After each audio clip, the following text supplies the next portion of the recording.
السلام عليكم، كيف نتوما؟ لاباس عليكم؟ مزيانين؟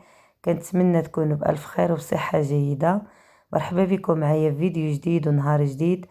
ومرحبا بكم في قناة سهيلة الشمالية. اليوم ان شاء الله غنشارك معكم هاد الكيكة اللي كيجي الشكل ديالها على شكل طرطة، بتزيين بسيط وراقي كيجي في المنظر ديالو، والمقادير ديالها متواجدين في كل بيت. بالنسبة للتزيين كيبقى على حسب ذوق كل سيدة، وتبارك الله السيدات راه الذوق ديالها رفيع، كل وحدة والطريقة ديالها في التزيين. انا شاركت معكم هذه الطريقة هذه، نتوما عندكم الحرية، يعني كل وحدة بغات تزين بداكشي اللي عندها. المهم انا هنا زينت باللوز مهرمش وبحبيبات الشوكولات، وفي الجوانب ديالها عملت لها شوكولات شعريه. دهنتها بواحد الكريمه اللي كنوجدها من الكيكه اللي غنحضر. كنتمنى الفيديو ديال اليوم ينال الاعجاب ديالكم، وتشاركوه مع الاحباب والاصدقاء ديالكم باش كتعم الفائده وكل شيء كيستافد. المهم بلا ما نطول عليكم غندوز معكم من المقادير وطريقه التحضير. بالنسبه لهاد الكيكه انا غنخلطها هنايا في هاد مولينكس. غنحتاج كاس د العنبه د الحليب، القياس دائما كاس د العنبه، وكاس د السكر. انا السكر ما نعمرش هنايا الكاس حيت ما خصنيش تجيني حلوه بزاف. اذا بغيتوها نتوما حلوه عمروا الكاس د السكر. المهم غنحتاج واحد سكر فانيلا، وغنحتاج جوج د المعالق د الكاكاو المر. انا اللقطه هنا ما تصورت لي شي. وغنشعل لا مولينكس، وغنبقى نضيف الزيت عندي غير نص كاس د العنبه د الزيت. غنبقى نضيف الزيت شويه بشويه حتى كنحصل على واحد الكريمه هنايا. المهم انا غنستمر هنايا بالخلط حتى نخلط ونرجع نوريكم الشكل النهائي ديالها.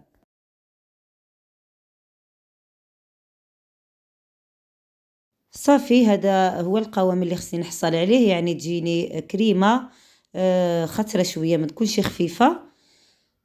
صافي دابا غندوز باش نعمر منها واحد الكاس اللي غنحتفظ به في الثلاجه يبرد حتى طيب لي الكيكه، وغندهنو عليها. الكريمه اللي بقات لي في مولينكس غنضيف عليها جوج د البيضات، وغنضيف عليهم كاس ونص د الطحين. انا هنايا هزيت لي كاس ونص د الطحين. صافي غنخلط ديك الطحين يعني شويه بشويه باش ما كتقلش في القاع د مولينكس. غنبقى نحرك غير هيدا شويه بشويه نخلط. المهم وغنضيف ديك الطحين بالتدريج كيف ما كتعرفوا، يعني اذا ضفتو ضربه واحده يطيح لي القاع وعيصعب عليا انني نخلطو بالماكينه. كنحاول انني نخلط ديك الطحين مزيان باش ما يبقاش في الجوانب بالمعلقه كما كتشوفوا. غنضيف ديك الطحين اللي بقى لي نص كاس د الطحين غنضيفو، وغنضيف عليه الخميره د الحلوى. صافي غنخلطهم في مولينكس مزيان حتى يتجانسوا مع بعضهم، وغنرجع معكم.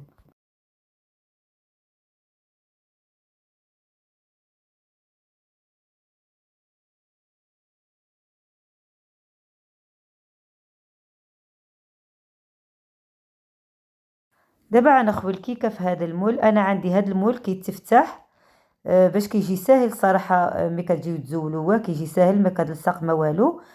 المهم دابا غنخوي الكيكه وغندخل انا الفران.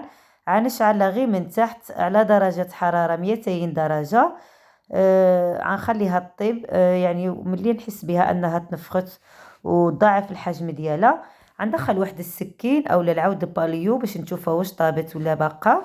واذا جبرتها طابت طبعا غنشعل الفوقي، خليها غير تحمر شويه، غير ناخذ واحد اللوين شويه، ومن بعد غنخرجها. كما كتعرفوا الكيكه د الشوكولات يعني ما كتحمرش، ما كيبانش فيها التحمر، غير تعقد من فوق يعني تشبر في راسها، وغادي نخرجها. صافي انا هنايا ساليت وغندخلها دابا الفران، وبقاو معايا حتى نخرجها ونوريكم الشكل النهائي ديالها.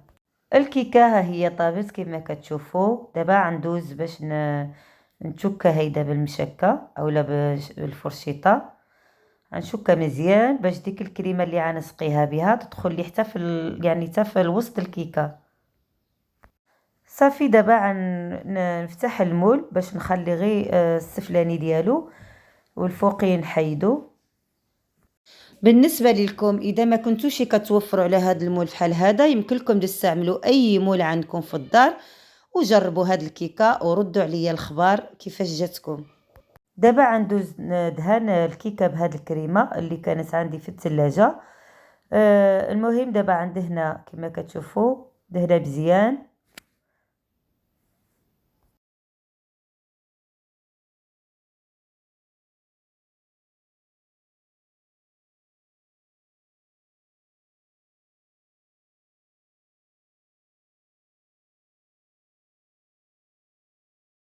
بالنسبة للتزيين أنا غنزين هنايا بهاد اللوز اللي هرمشتو. أنا قطعته صراحة غير بالموس، قطعته صغير صغير صافي. بغيتو دوزوه في الماكينة، يعني دوزوه تخليوه كبيبر ما تطحنوهش مزيان صافي. وعنزوق بديك الشوكولات الشعرية، وعنزوق بواحد الحبيبات د الشوكولات حتى هو. المهم بالنسبة للتزيين، التزيين كيبقى اختياري، زوقوها باللي متوفر عندكم وعلى حسب الذوق ديالكم. انا غير يعني فكرة شاركتها معكم وصافي. كما كتشوفوا هنايا صافي ساليت التزويق باللوز. دابا غنبقى نزوق الجوانب د هاد الكيكه، هي الصراحه كتجي فحال طرطه. كنبقى نزوق بهاد الشوكولات الشعريه في الجوانب ديالها، كنعمرهم كاملين.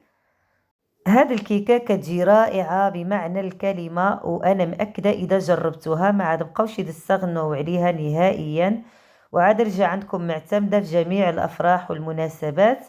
الشكل ديالها كيجي راقي وصراحه دغيا كتوجد، والمقادير ديالها بساطين متواجدين في كل بيت.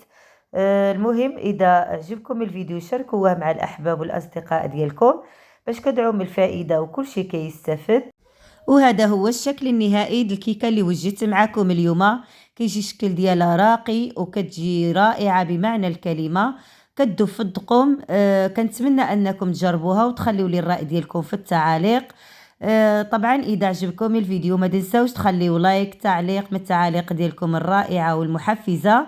كنتمنى هذا الفيديو ديال اليوم يكون خفيف ظريف على قلوبكم ونكون فدتكم ولو بالقليل. المهم وصلت معكم لنهاية الفيديو، كنقول لكم تهلاو في راسكم ونتلاقاو في فيديو قادم ان شاء الله.